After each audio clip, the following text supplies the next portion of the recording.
Okay, so I would like to say in the first lecture I talked mostly about the moduli of curves. And about the moduli of curves there was the definition of this tautological ring. It lives inside the cohomology. And it's the ring that was generated by these kappa classes, kappa 1, kappa 2, kappa 3, and so on. And most of that talk was about where the study of this sits in the history of mathematics, the history of the modular space. And the actual piece of mathematics that came in that talk was more or less one. It was these Fabre-Zagier relations. So I said these were conjectured by Fabre and Zagier, and the first proof came with work that I did with Aaron Pixton.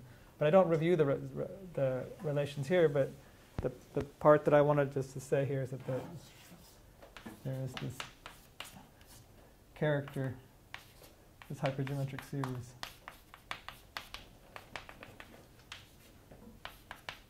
that controls those relations. And the outcome of that talk, somehow, there were three questions. One was, are these all relations?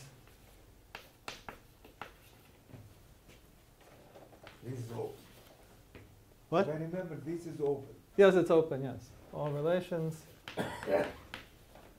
And it's open, but it's open starting from genus 24. The second was this method of proof, or the path of proof.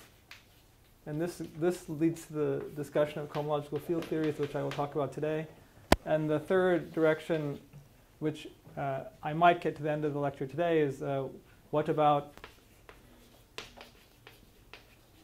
such questions for the compactification, the Deligne-Mumford compactification. More or less everybody in the subject, if you study moduli of curves, you realize more or less all questions should be really considered on the compactification. All right, so should I use this board, or how does this work? Yeah. Is it movable or is it fixed? It can be moved, but I don't know if you want to. Okay, we don't move it.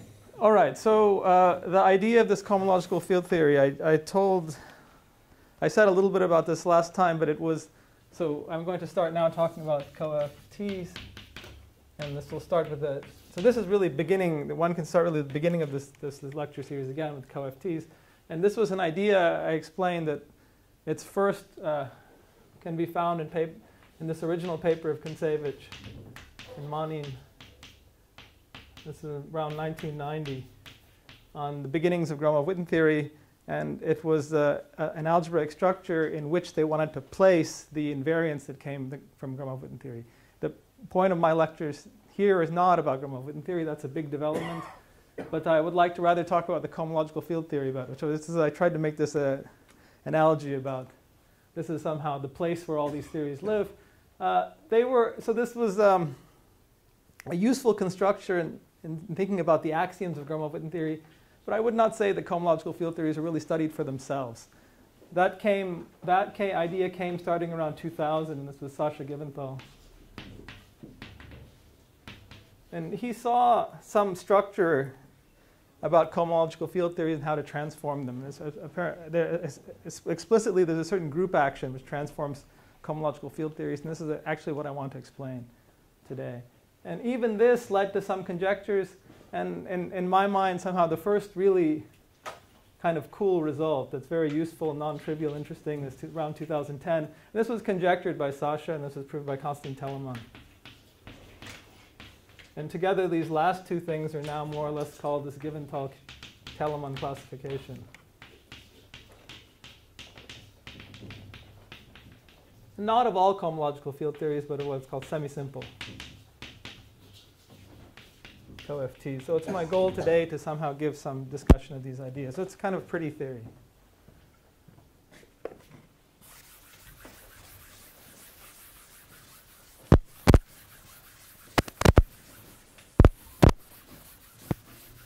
Okay, so what is a CoFT?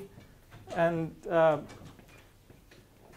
the way in some sense, the really right way to do this is everything with a Z2 grading and super vector spaces and super everything. But then it gives you headaches about signs, and we just forget this now. We'll just do all the even case.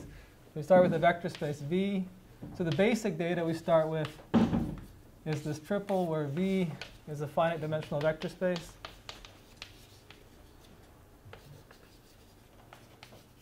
And one can take this, traditionally taken this Q, but complex numbers is fine. This is eta. This is a pairing on V, and I want this to be symmetric. So here is where, as I said, otherwise there could be some odd stuff here. So symmetric, non-degenerate. And 1, that's the unit, and this is just some element of the vector space. So this is the very first piece of data that we used for the cohomological field theory. And the model, and this was the original conception, certainly in the Kontsevich-Manin papers, is the model in your head for this. You take X, a non-singular projective variety, or some manifold. And then the V is the cohomology. And this eta is the Poincare pairing. And 1 is the identity in the cohomology, right? This is the identity. So that's the model one can have in one's head for where this kind of data comes from. And of course, as I said, if you do want to do this generality, you really have to construct the odd structure because, okay. All right, so then the idea of a CoFT, so a CoFT, and if you look in the way that the subject is discussed now, what I'm defining here is CoFT with unit. So of course, I put the unit in it. So this CoFT here is a system of maps, a system of linear maps that satisfy some axioms. And so this CoFT is named gamma, these maps. There's one for every pair of integers g and n such that 2n minus 2 plus, 2g minus 2 plus n is positive. And what are these maps? So these things should be, each one is from n tensor, the nth tensor power of V to the cohomology of the moduli space of curves. And this is the compact one. And in my first lecture, I discussed, well, MG in some kind of relatively careful detail, but I didn't really talk so much about the compactifications. So let me just say a few words. So these are the Deligne-Mumford compactifications, and while the objects on the moduli space on the left parameterize non-singular curves with distinct points, what happens on the right is the curves are allowed to acquire nodes, but the points are still required to be distinct. So a typical object on the stable side is a curve, and now I draw a curve like an algebraic geometer. It's a line. So a curve maybe with some nodes, different components, and then mark points. The points have to be distinct, they're numbered, they can't be the nodes. And then finally there's a stability condition. The stability condition says that this data, as a complex object, can only have finitely many automorphisms. And one of the consequences of that is that you always have to have, the moduli spaces are empty unless you satisfy this 2n minus 2, 2g minus 2 plus n is positive. This excludes things like M00 or M01. So we know those have automorphisms. That's why we have that condition here. So that was the short review. This moduli space is still non-singular. It's an orbifold. Okay, so the data of this CoFT. So the CoFT, I said, it starts with this vector space with the inner product, and the data consists of a system of linear maps. All right, and then of course it satisfies some axioms. So it's one linear map for every single moduli space. Do people look at integral structure, or it is not? Yeah, I mean this direction hasn't been explored. But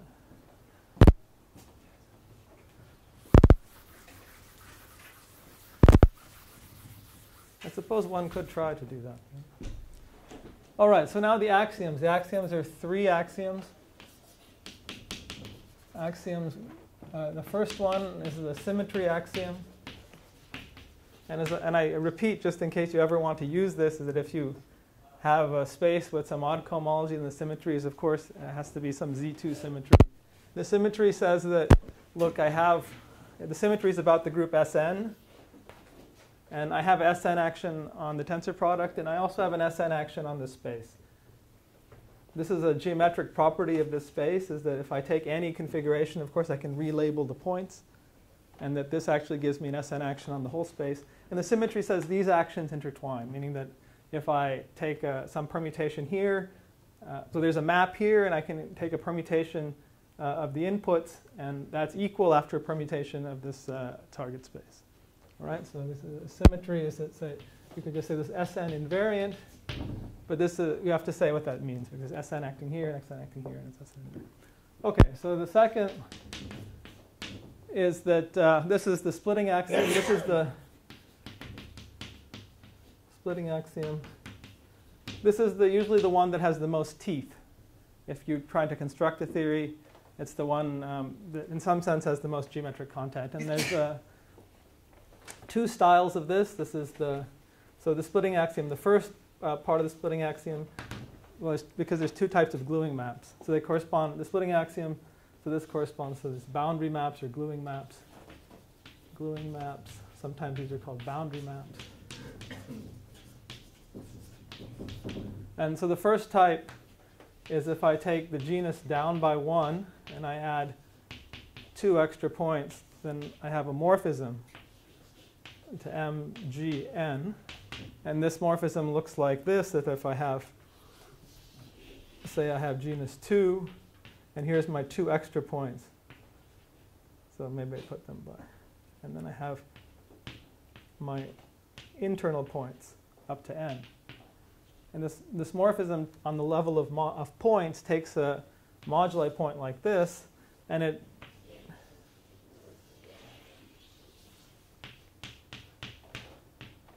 it keeps all of the mark points in some sense the same, the curve in some sense the same, except it glues these 2 points together.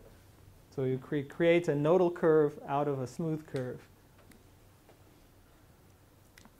And as such, you've increased this arithmetic genus. And so it puts it in here. All right? So this is a basic boundary map that goes to the boundary. So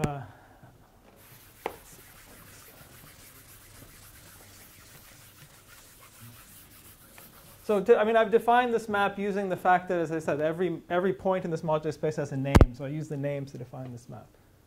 Right? You can also use universal properties and so on. But this is really the simplest way to think about it. OK, so now if I look at this map, since it's far away here, I write this again. N plus 2.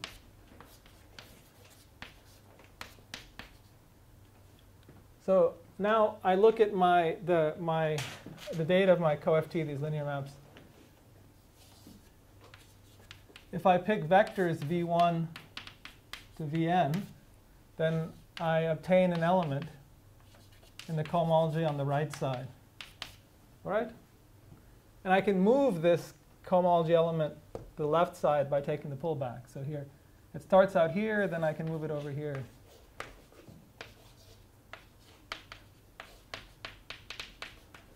OK, I hope that's clear. So on the other hand, I can also look at the cohomological field theory here. And that cohomological field theory here is I take this G minus 1 n plus 2, and I submit to it the n vectors.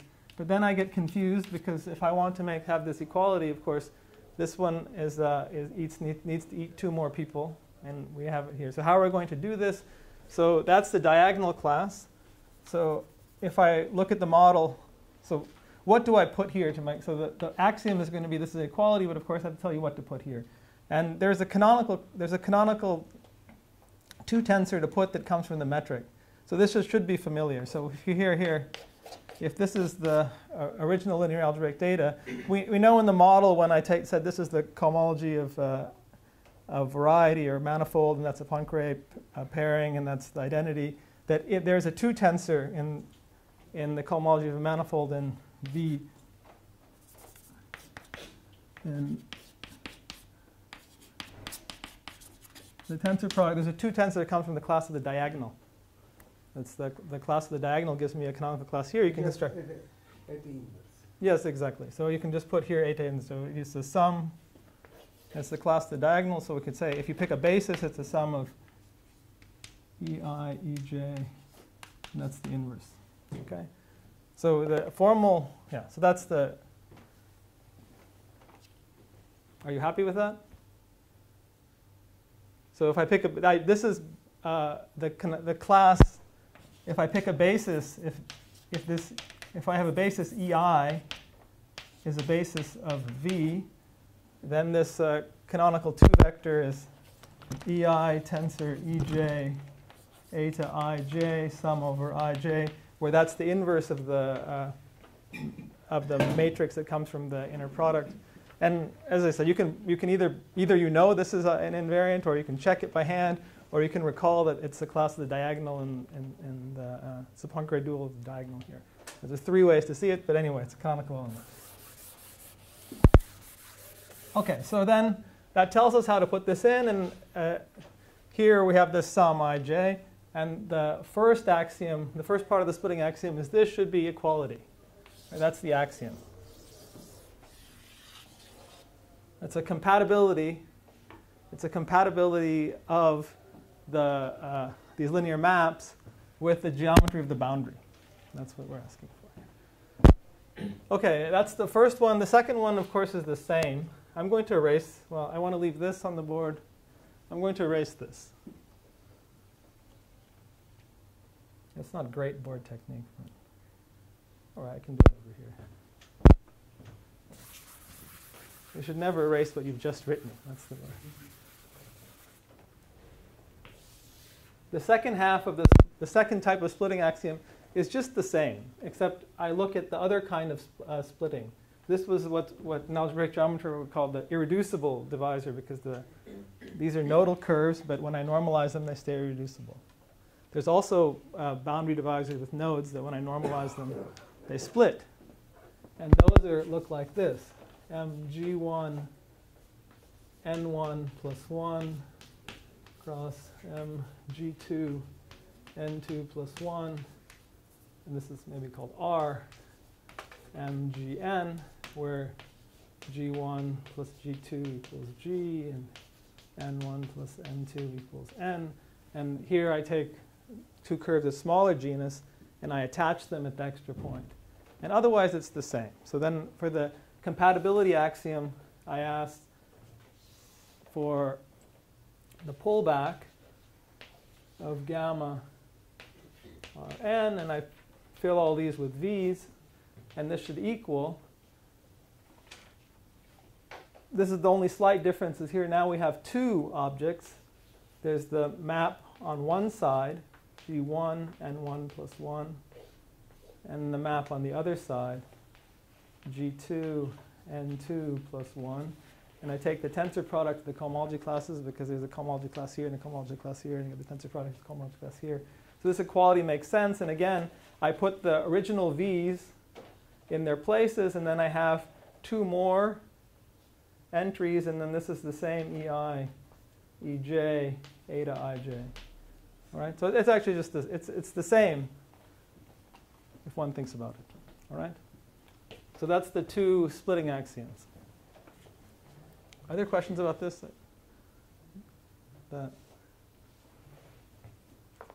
All right, so then the third axiom. Now I can't erase this. So there was motivation for this. I'm not giving you really the motivation. The motivation was that these were the axioms that this virtual fundamental class and Gromov-Witten theory satisfy. But that's not the perspective I'm following now. So there's the 2 splitting axioms, and finally there's the axiom of the unit. We haven't said anything about the unit. And the unit interacts with the third map. So, yeah? In the second part, how is the algebraic identity means something about the boundary? So this space actually has no boundary in the sense of topology. It's a manifold. But when algebraic geometers refer to the boundary, they talk about, the way that word is used, and it's used somehow from the point of manifold with boundary, it's kind of bad notation. But inside this is the moduli space of smooth curves. And the complement is called the boundary. Okay. And so it's just a name. It's not a boundary in the sense of manifold with boundary. In fact, there's nothing wrong with those points. There's nothing wrong with them. Yeah. But it's called the boundary. So how is the identity, the algebraic identity of the splitting axiom corresponds to those points? So if you're asking what's the meaning of What it, is yeah, the meaning of it is that the meaning came. So, yeah. So I've explained it as an identity. In which case, formally, there's no meaning in an identity. You just write it, right? I mean, in the definition. But the meaning comes from where it was born, and this was the idea of Gromov-Witten theory. And there was that the Gromov-Witten theory had something to do with considering maps of curves. And what would sit above here would be maps of smooth curves. That's and if you look at maps of smooth curves, you could consider maybe some of those maps involve these nodal curves, and you want to relate those to maps of curves where with the node being normalized. And this Gromov-Witten axiom made somehow precise the fact that if you want to count curves that look like this, you can instead count curves that look like this, and then later insist these 2 points map to the same point. That was the original motivation for it. Okay, so while we're here, if you study the moduli space of curves in algebraic geometry, like I did when I was a graduate student, there's 3 main maps. There's this map, which is the irreducible boundary. There's the reducible boundary map, and there's one more, which is the forgetting of the point. If I look at m, g, n plus 1, I can forget the last point. This map looks almost silly. Here we have a moduli space with n plus 1 points. We just forget the last one, and we get this. One has to think a little bit about it, but this map makes sense. Those are the 3 basic maps, and these 3 basic maps come in the axiom. So this one comes in the identity axiom. This is the axiom of unit. And what does this axiom say? Well, it's asking, whenever I have such a map, I can ask, what does it do to my cohomological field theory? So here's, if I have vectors 1 through n in my vector space, then here I get a class downstairs. Right? And then, of course, if I have this map, I can move it upstairs.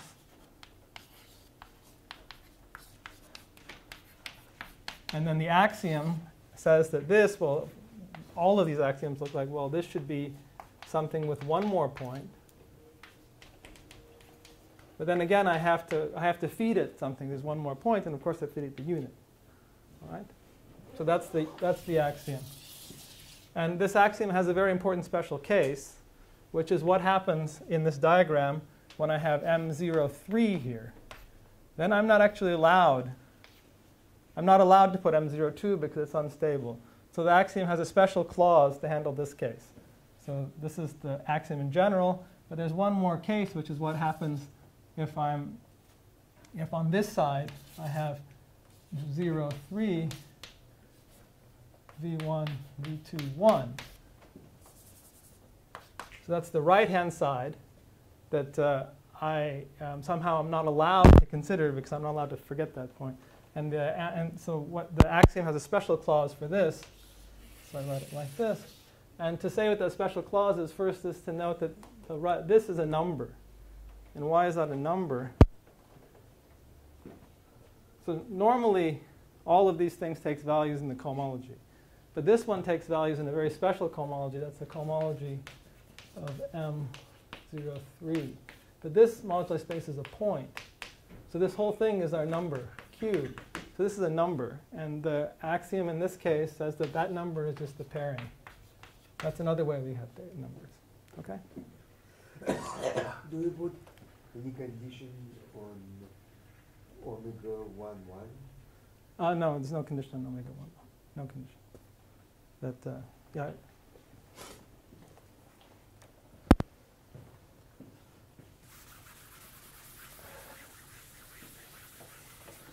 Okay, so those are the axioms. And it's now we can look for a kind of example. I think it's good to say something about that. Let's see what I want to say. All right, so Before, yeah. is there any way to say that homological field theory is a kind of functor from somewhere to somewhere? Could you kind of Yeah, I don't know. I mean, so axioms? there are some way. I mean, you could say something from the point of view. You know, you could. I started out with some data, which is a vector space and inner product. I could take a direct sum, for example. I think this is okay if you have the two parts just not meeting. More interesting is the tensor product. You could say if I have these two cohomological. I mean, you have two cohomological field theory. Can I consider the tensor product? This is a much more interesting operation, and that involves because you think, how am I going to do this tensor product? Roughly speaking, I just say what that is. These are things that have not really been so well studied. I mean, but you can define it as okay, tensor product since it was asked. This is some kind of incredibly interesting operation because it takes. So if I have one of these, and I have another one, and this one has some vector space V, and this has some vector space V hat, then if I want to make their tensor product theory, and then it should eat vectors in the tensor product. And how this should look is, so every vector I put here is V1 tensor V1 hat, and so on. The way you should define this is that this fellow, when I just take all of the first ones, this gives me a cohomology class, and I should take the cup product with this. So the definition is kind of simple definition. Then you have to check patiently that it satisfies all the axioms, which is not hard. But on the level of theories, it's quite a complicated operation because it has to. How this came up in the subject is this question: is that if I want to know the Gromov, I haven't spoken about Gromov-Witten theory, but so there is some theory. If I want to know the Gromov-Witten theory of the product of two manifolds in terms of the Gromov-Witten theories of x and y, this is the somehow language you can use to solve that problem. But I think generally speaking, this subject has not been. There's lots of really very basic questions in the subject that have not been explored. But this is the beginnings of some. You might think this is the beginning of some direction, but that tensor product operation is a really interesting, complicated operation. Okay, so let's do an example. I'll give 3 examples. The first example is trivial. I mean, every math class you start with a trivial example, right? So the trivial example is the vector space is Q, the identity is the identity, and the inner product, of course, is that one. That's the dumb part of the. So that's the vector space. But then I need to also give a trivial example, the trivial map here. So there's only one vector in the vector space. So what is the trivial thing here? And of course, it's the identity element. Okay, so this is now the fully trivial example. This example, you can check it satisfies all compatibility. It's just everybody's just identity. You don't ever see anything besides the identity in this. So that's the fully trivial example. Now, example 2 is the Hodge bundle. I would say this is, in terms of complexity, the next example. And it's already much, much more complex. But it says that, well, we keep this data the same, so we're not going to change. Then I have to tell you what this class is. And what I put here is the total Chern class of the Hodge bundle. All right, so what is this?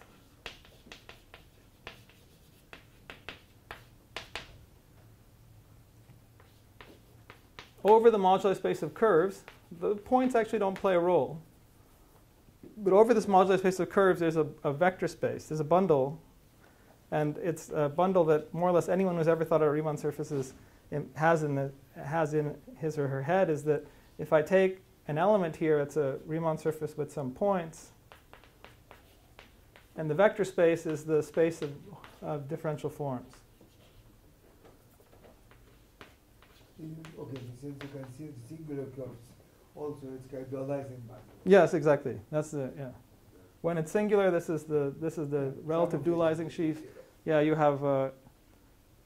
So when this is smooth, this is really holomorphic differential forms. When it's singular, then there's a notion of holomorphic differential forms on singular curves, which allow poles at the nodes, but then insist that their residues sum to 0.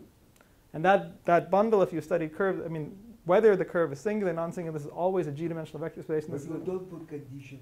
on the And points. there is 0 on the point. No, nothing at all. Points are not seeing this. This is a different theories. Yeah.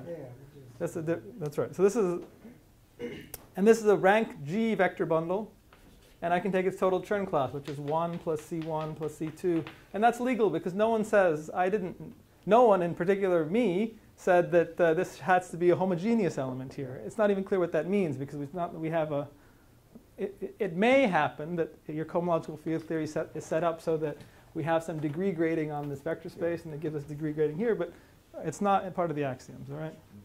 So this is already much more interesting. To check that this satisfies the axioms, this is like, if you've taken a class in Riemann surfaces, then you can do it. You have to know something about how those differential forms behave in these operations, all right? The third example,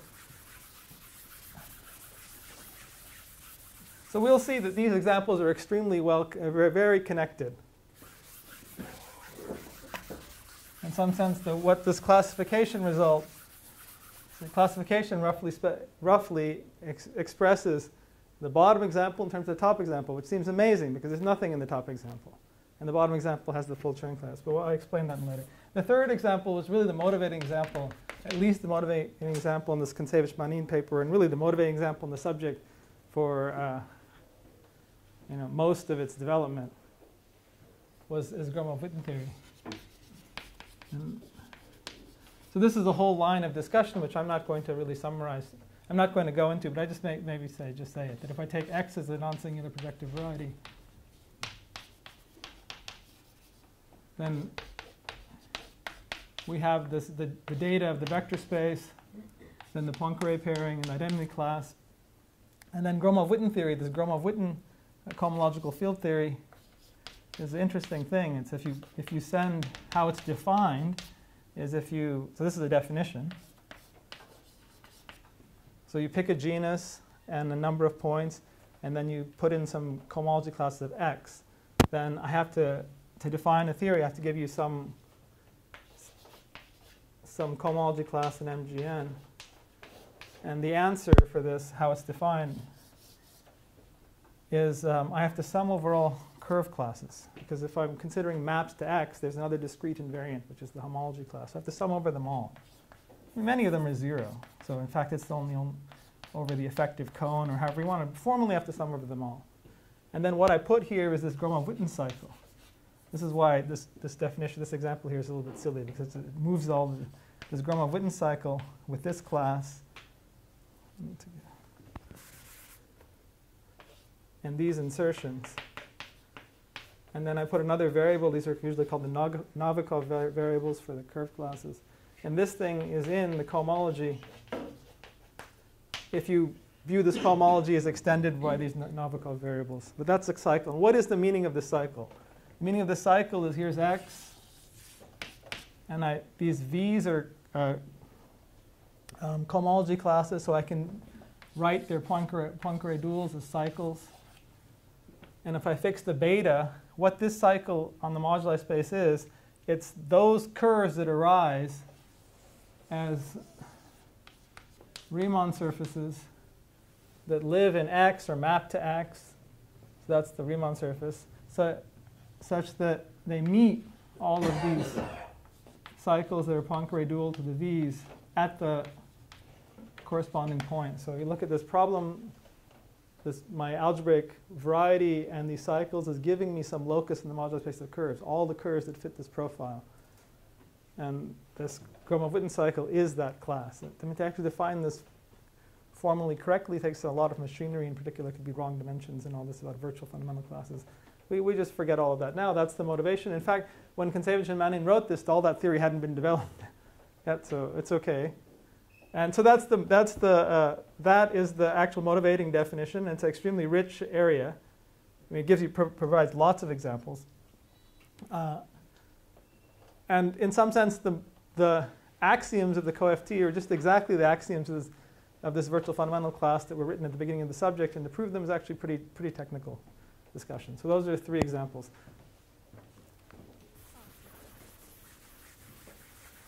OK, so I want very much to get to this classification. So there's something else that one has to say at the beginning of this, and in the first lecture on this, is that if I have, so let omega be a CoFT with unit, that's all like all of our CoFTs. So on this data, then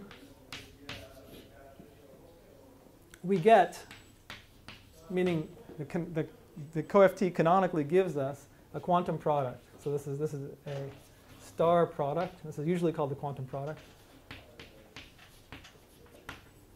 on V. And how is this defined? The definition is that, well, I have to define this. And instead of defining this, I can, of course, define rather its pairing, because that's a non-degenerate pairing. And this is defined by taking the 0, 3 part and putting these fellows in here. So this thing here is a number. A Q no, this is in cubics. I said that before. So this is a number because it's the cohomology class of a point, which is canonically a number. And this defines this product, all right? So then you could say, does this satisfy all the properties of an algebra? Or you have to say, well, in fact, this product it's a commutative associative algebra, and with unit 1. And this is a very good exercise to make sure you understand the axioms. It's commutative because of the symmetry axiom. It's associative, that's the interesting one. Unit because of the unit axiom. The interesting one is, why is it an associative algebra? And that corresponds. For this you need the splitting axiom. And as I said, I'm not going to do this exercise for you on the board, but it's a very good exercise if you've never seen it do yourself. This associative axiom is not completely trivial. It requires using the maps M03 cross M03 to M04 bar. And use it. So this is called the quantum product because in the third example, then this really gives you the quantum, what's called the quantum cohomology. That's the reason it's called the quantum product. Is there a quantum parameter? Well, in this case, this would be Q. Okay, so I leave this as exercise, but that's a really good exercise to do if you've never seen this before. All right, so now I come, but this is important because it's also the definition. So the last definition, probably not the last, but anyway. Definition, this CoFT is semisimple.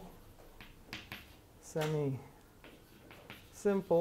And this is if and only if I take this vector space with this quantum product in one is a semisimple algebra.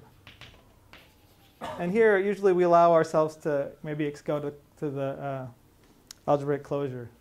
That's okay. So semisimple means it has a basis of idempotence. Okay, so now we come to the classification.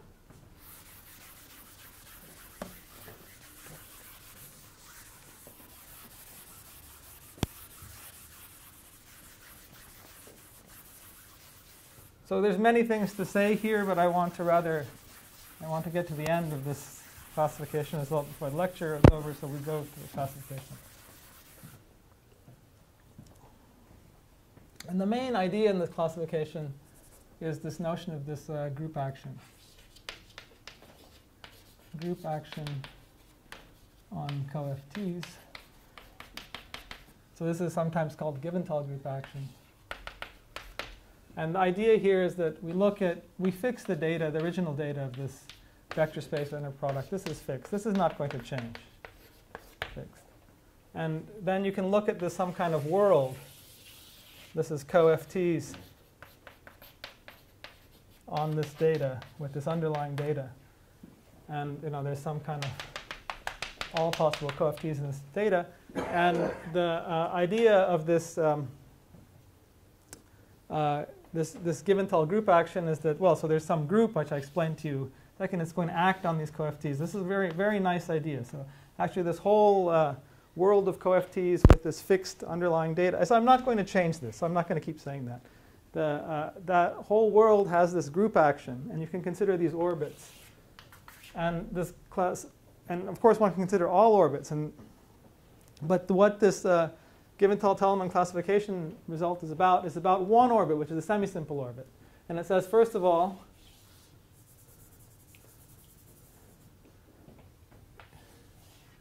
so here is the semisimple orbit.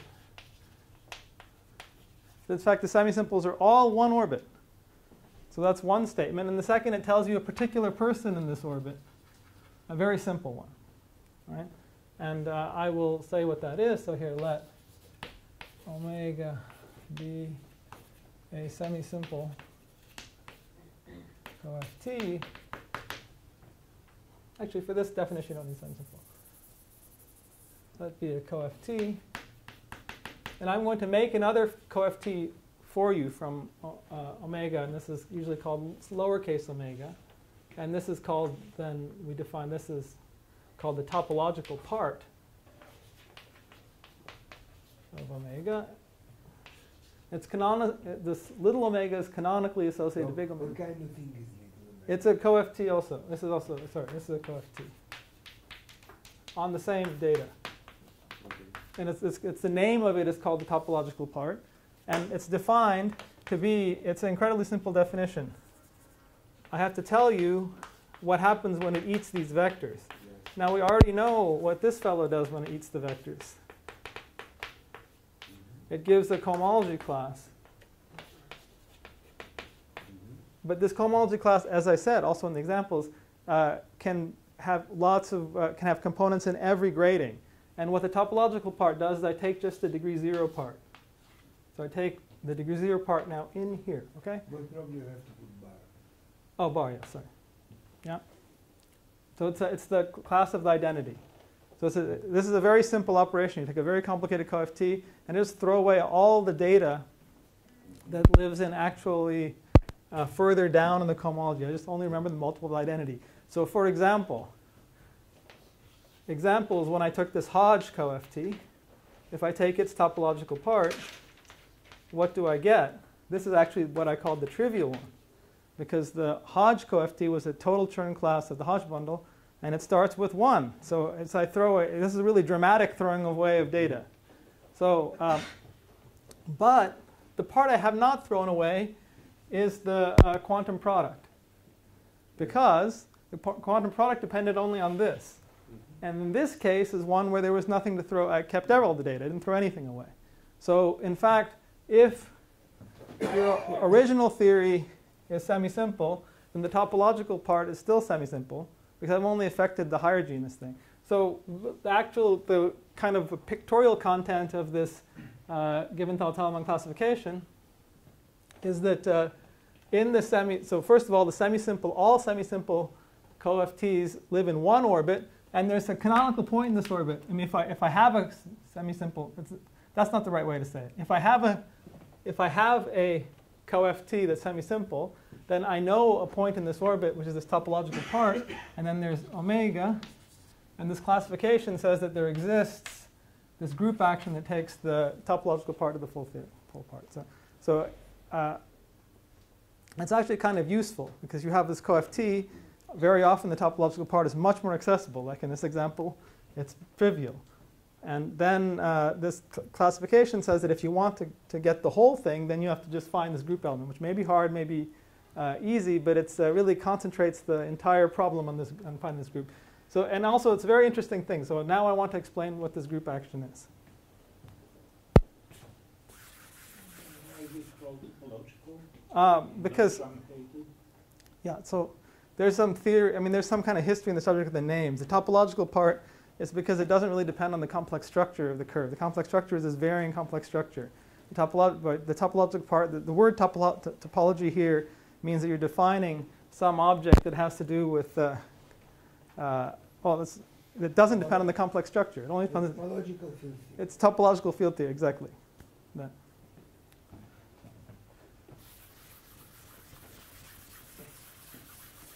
There's a very nice book by Atiyah, Lectures on Topological Field Theories from this, I don't know, 70s or something like that. That's a very nice place to start. Okay, so now I try to explain this Givental group action, which is really a thing of beauty. And how Sasha found this, I mean, this part I know because he was at Caltech and we had offices that were a few doors apart. And it was the study, he was found this from the study of localization. That's a whole different direction in the subject, localization and Gromov-Witten theory, so I don't tell you how he found it. But it can be explained. So here is, so first of all, what is the group? And this group is this group of these R matrices. And what is this R matrix? The R matrix, I try to follow the notation, otherwise I'll get lost in it. 0 to infinity, R, K, Z to the K, where each R, so each RK is an end of our vector space. And moreover, this series starts with identity.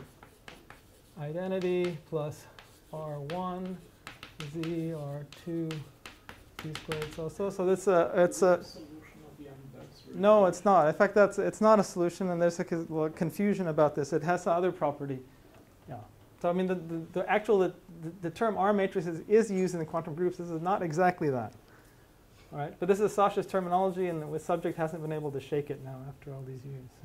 Anyway, that's not the whole thing, of course. Then there's the property it satisfies, which is a symplectic condition. That says if I take this and I multiply it, so this is the adjoint because we have, now this is about this vector space. And we always have this metric in identity. That's the adjoint, and put minus Z, and this is identity. Okay, so that's the symplectic condition. And so this gives us a group, which is all of these series and this endomorphism valued series that satisfy this condition. Right. And this group in the subject is called the Givental group. So now we come to something very precise. I claim that if I have a CoFT and I have this Givental group element, then I can make a new CoFT. That's the action statement. So the no identity doesn't appear in the condition. What do you mean? This side, it could be just identity. No, this one. This one. Oh, yeah, identity, exactly. Very good point. So that's actually a very important point, is that if I take this omega, so I said that we had here CoFTs with unit. But actually, this story of the first part of this Givental group action, we just take here just CoFTs, which is all of the data except the unit. So, I mean, of course, the unit's not doing any harm. But it's an important point because at this point, the unit won't be preserved in the group. So this is, we take the vector space and the inner product, and then we have axioms 1 and 2. That's CoFT, so to speak, without unit. If you take one of these and you take an element of this Givental group, this is this Givental group element, then there's a way to make a new CoFT. This is now that's the action that defines a new CoFT. And this new CoFT eats some vectors. And you have to define this. So okay, so now I explain the definition.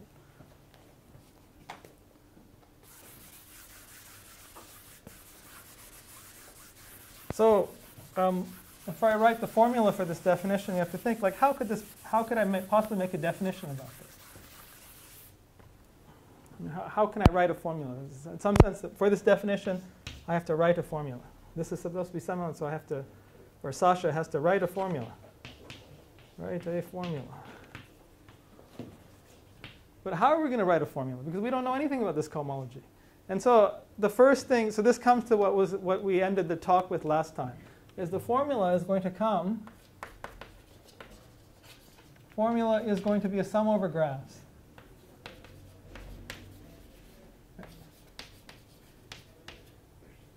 So what does that mean? Well, at the end of the last lecture, I explained that if I look at MGN bar, that it has a stratification by topological type. So there's a stratification by topological type. This means I put all curves. An element here is a curve with points in a complex structure. If I throw away the complex structure, then I just get a topological space with points. And this stratum is all of those that are homeomorphic.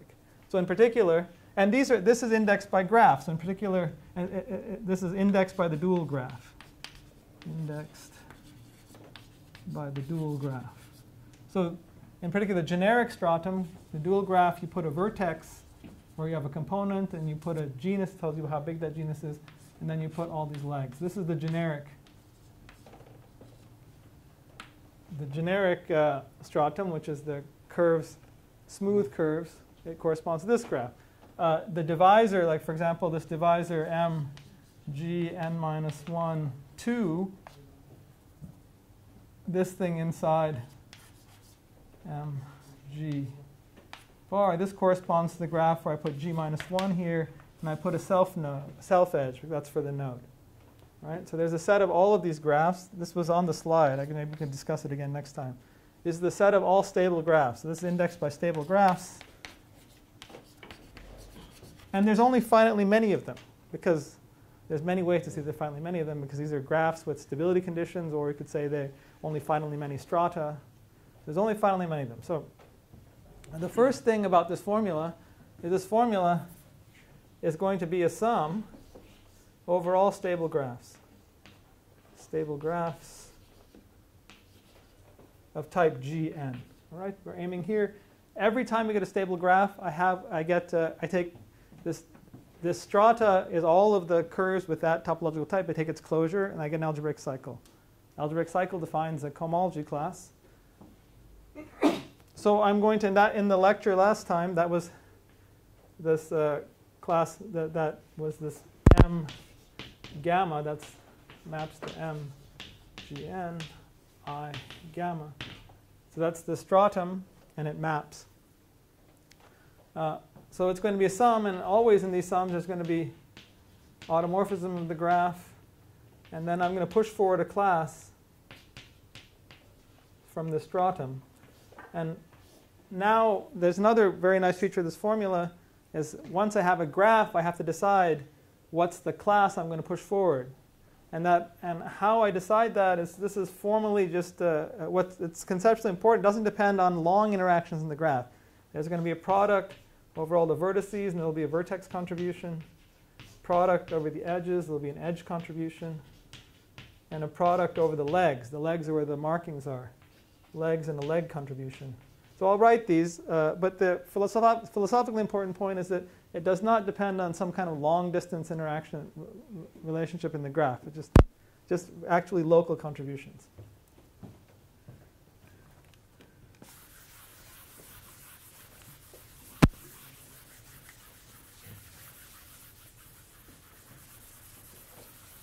So you think sum of graphs?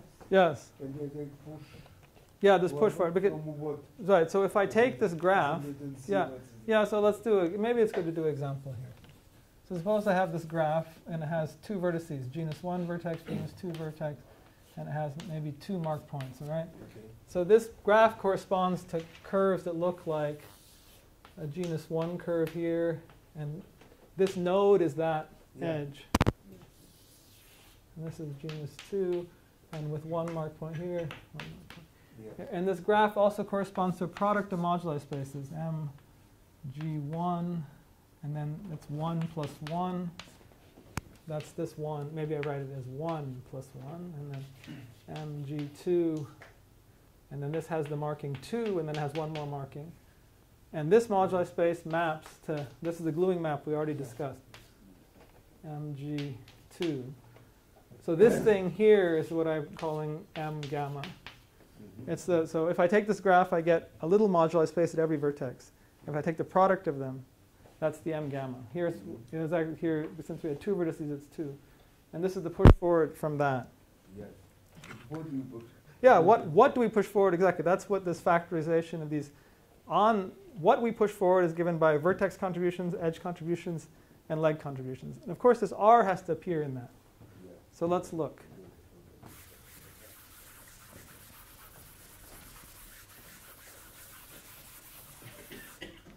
So in this graph, there will be a vertex. There's some vertex. Let's say 1 vertex. And the vertex will have some edges. Maybe it has edge 1, edge 2. And it has some, it has some legs and has some edges. And what do I put at that vertex?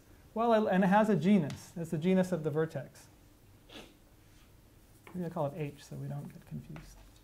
All right, so this is the data. When I look really closely at the vertex, I see some legs, I see some edges going out. I don't know where they go. And I have a genus here. And so what I'm going to put at that vertex is of course, the rule has to start with the data of the original CoFT. So I put this little CoFT, the one I already started. And then how many points do I put? Well, 1 for every incident half edge. So here there'd be 5. But these 5 come as these 2, 1, 2, and then union of these edges, maybe E1, E2, E3, all right? But then I have to feed this person. This is a little CoFT at every vertex, but I have to feed it. I have to feed every. So what do I feed 1 and 2? Well, 1 and 2, I already have vectors associated to that. Right? But I don't feed it that vector. I feed it this R acting on that vector. But the R also has a Z. Remember this R is id plus R1Z plus R2 Z squared. So I can have R act on that vector V1. That's the vector for that point. But that's not full. It's not fully finished because then it still has the Z's. So actually, the rule is that you put the cotangent line class at that point. That finishes the Z's. That's for the Z's, and then act on V1. All right? And this makes sense. You should say, well, OK, maybe this doesn't make sense because I'm not allowed to submit cohomology classes to this theory. But I view this as linear in those cohomology classes. So I take them out. Because that cohomology class is a cohomology class on this space. So I can take them out. So then I put that. So that tells me what to do at these 2 points because they were special. They were legs. They had vectors that were submitted originally to the first CoFT. And I used the R matrix and the cotangent lines. So now this covers everything, except I need to tell you what to do with the edges. I haven't told you what to do with the edges, and that's a very interesting thing that one does with the edges. And I'll stop. So this is 2/3 of the definition, because I've told you what to do with the vertices and the legs. But now the edges. And the edges are an incredibly cool thing you do with the edges. And the motivation for this was entirely from the localization formula. But then Sasha understood he could do it generally. What is this psi? That's a good question. Psi I is the first string class of this cotangent line bundle. This is the cotangent line bundle. This was in the last lecture. So it's a class on the moduli space. Which moduli space? This moduli space. This is the moduli space MH5. It's a class that's already on this moduli space, so I can take it out. This, I said, you have to think a little bit about what this means, because I'm not allowed to submit cohomology classes to my CoFT. I can only submit vectors to my CoFT. So this is an infinite sum. This sum looks like R. So it starts out. Let me just say it carefully then. What does this mean? Well, there's the identity. The identity is fine. That has no Z in it, so it starts out with V1. All right? And then the next term is R1 of V1. That also makes sense, because this is an endomorphism element. But then I have the Z, and I put Z here. All right? The next one is squared R2 of V1. This makes sense. And then what I do is, first of all, another question you could have asked is, how can we take infinite sums? We can't. But this is nilpotent element, because it's an element in H2, so it's nilpotent. This thing looks like it's hurting us, but actually it's helping us, because it makes the sum finite. That's a very, very first good thing. Once it makes it finite, and then I still have to understand what it means, because I'm not allowed to submit these cohomology classes to the CoFT. But what it means is when I see this cohomology class, I just take it out in the front, because this is a class on this moduli space. So I can just take it out in the front. You view it linearly in terms of this cohomology class. All right? So it takes some time to understand the notation. But so let me just write the edge term, because it's so pretty. So the contribution of the edge. Well, the way this is formally written, if you look at Sasha's papers, he'll write it as the inverse metric. Then here's the R matrix. Here's the cotangent line on one side of the edge. Here's the cotangent. So that's the other copy of the matrix. This is the cotangent line on the other side of the edge. That's the transpose. And then you divide it by the sum of the cotangent lines. All right, this is a pretty wild formula. Let's try to write this actually in, I want to write it in coordinates.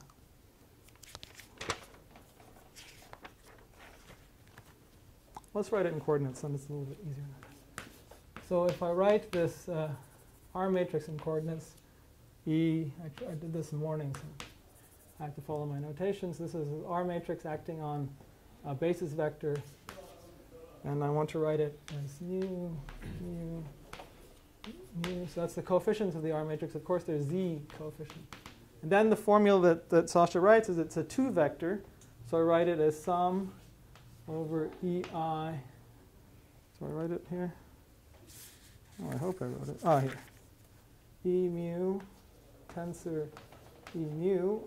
It's a 2 vector because I have to get, for every edge, I have to figure out what to submit to one side and the other side. I do that simultaneously. So it's a 2 vector. And the coefficient in this 2 vector is a wild coefficient.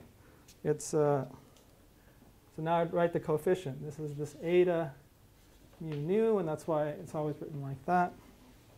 And then minus, and now there's the sum here, R mu rho, and that's of the first cotangent line, then eta rho sigma, then R sigma nu, and that's of the second cotangent line. Sorry, I'm running out of room here. It's OK because that formula is over. And then I divide by the sum of the 2 cotangent lines. So what could this mean? Well, this edge term, as I said, given an edge, I get 2 vectors. I have to decide what to feed the 2 people on the 2 sides. That's why it's a 2 vector. This vector are elements of the vector space. And then, but the coefficient's a very interesting coefficient. So this coefficient, these are the cotangent lines of the 2 sides. And as I said, these cotangent lines make everything nilpotent. So you don't have to worry about an infinite issue here. But you have to worry about something else here, which is you're not allowed to divide. This is a cohomology class. You're not allowed to divide by cohomology classes. That's yeah, you're not allowed to do that. You can do lots of things, but you're not allowed to do that. So what can this possibly mean? And the point is that the symplectic condition that's satisfied by this matrix, that symplectic condition was this R, Z, R adjoint minus Z equals 1. It's a nice exercise. It's a very trivial exercise, but you have to concentrate on what all these things mean. That it shows if you take this algebraic condition, it actually shows that the numerator is divisible formally by the denominator. I mean, this factor appears there. And you can kind of see what's happening with that, with this one minus 1. So that's why there's plus. This minus that is being, well, anyway, it's a factor there. It's just formally a factor there, so you can divide it out. OK, so this was fast, but I did define everything. That given this R matrix by this crazy action, which is the sum over graphs, and it affects the vertex edges and legs, this defines a new CoFT. It's a actually just this non-trivial check in some sense to prove that the result is a new CoFT. And that gives the group action. And this classification theorem, I'll say a little bit more next time because I didn't finish, is roughly speaking that if you start with a CoFT, then you get, if it's semisimple, it's related from its topological part via a group action. So let me just say what that was the last thing I wanted to say, is what the group is in the case of the Hodge theory.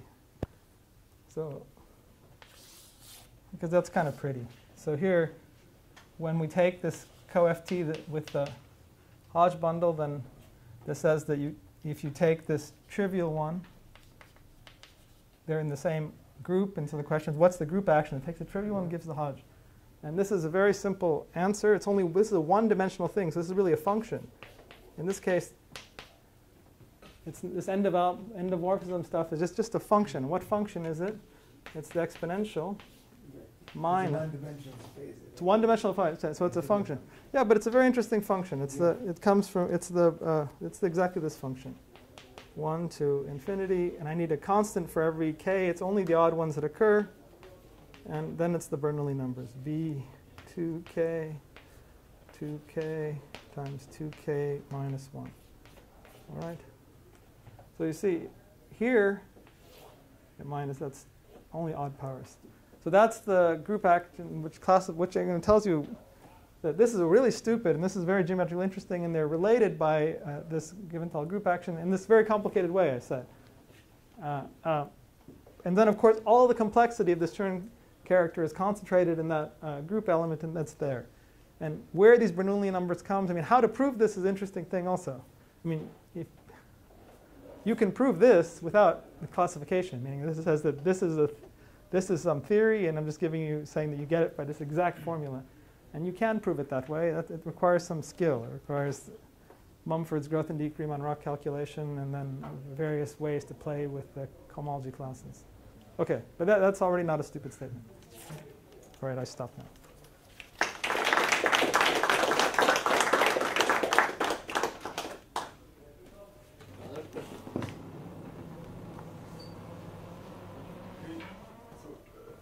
Is your topological cohomological field theory related to what's classically known as quantum field theory? It's functor from Cohn to it's related to this topological field theory. Yes. Yes, it's exactly that thing. It's more or less exactly that's what's it's basically exactly that thing. Because there you also get an algebra, which comes from the three. It's that. I mean, you can view what's going on with this cohomological field theory as some extension of that whole story. Because in that story, if you remember, there's no integration over the complex structure. And how that's viewed here is that the identity class in the moduli space doesn't see. You can pick any complex structure you want and pull back.